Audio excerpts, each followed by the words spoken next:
Around the world, there are a lot of huge hearts that are trying to make a difference to help the poor, but I don't see as much where those hearts are then being filtered through a mind to say, let's understand the complexity, let's understand that there are no easy answers.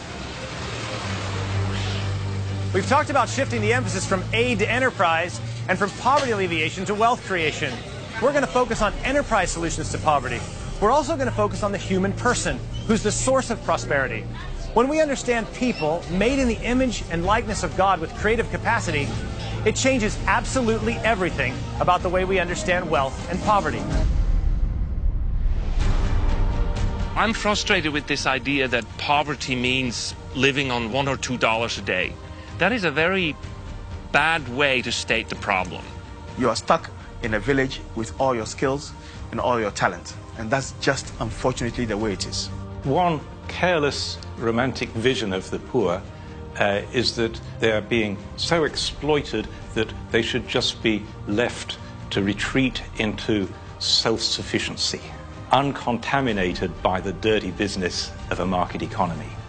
And of course, that is just romantic nonsense. Being poor has something to do with being excluded from networks of productivity and exchange. So it's not that people don't have the capacity, it's that the access is not democratized. The people here are not stupid. They're just disconnected from global trade. That's all.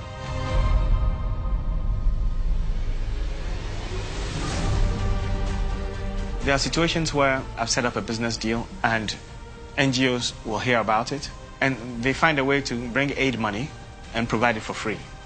So what happens to my investment? I have to lay off my staff. It's a very big challenge. It hurt my business a lot. Your help is hurting.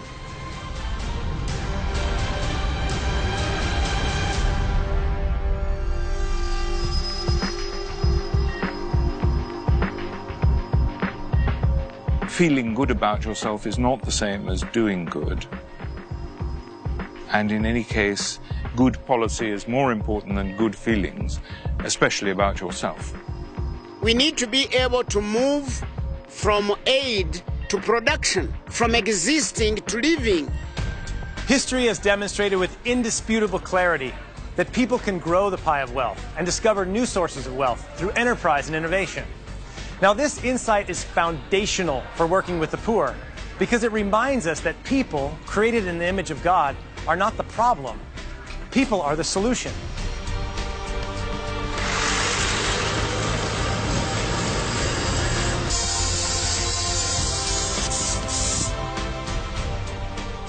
Here we are in Kenya, and the one thing that is manifestly obvious on any street you walk down in Kenya is the energy of the people. You can just tell that they're looking for opportunities, they're going someplace, they have a sense of determination, they have a sense of purpose.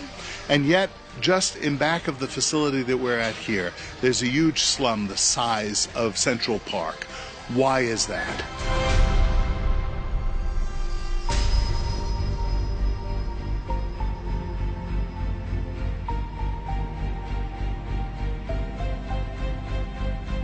My name is Joshua Omoga. I'm a businessman operating a shop within Kibera. I was very convinced that the way to add value to my family, the way to have positive impact in my community and society was if I started to build a business. Small and medium-sized enterprises are a critical part in the development process. I started a small company in Ghana. Started pineapple juice with 4 or 5 workers, and I've come to this stage where I have 20 workers. If I'm empowered to work and take care of my family, I can pay for health service. I can pay for school. I can do this and do that and move out of poverty. The reason you want to open up the economy is so that people have the opportunity of taking destiny into their own hands, so that you can reduce poverty by creating opportunities. Growing up in Asia, seeing the Asian tiger economies that 30, 40 years ago had a lower GDP then Uganda or Kenya, transform themselves through enterprise, not through aid, not through philanthropy. One country that doesn't often come to mind when we think about development is Ireland. The history of Ireland is one of abject poverty, of struggle against starvation.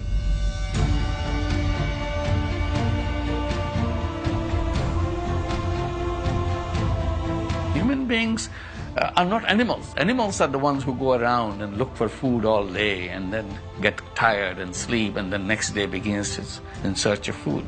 Human beings are created for a much bigger mission, to take care of the whole planet. A human being is much more than a mouth that consumes. A human being is a mind that creates and that produces. What creates wealth? People create wealth. The source of wealth is inside our head. It's our creativity, something we've been endowed with. There's got to be more than just change in a wallet for significant change to happen. Free markets create prosperity, but they don't take care of orphans. People do. We thought that we are caring the people who are dying. We thought that we are accompanying them to die, but we are accompanying them to live.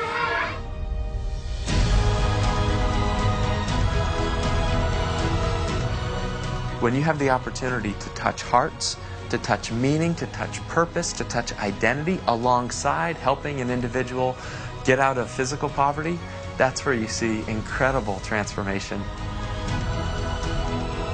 Every simple person, the homeless standing there who doesn't know where he is, there is a soul there. There is God who have made them. Is an act of God.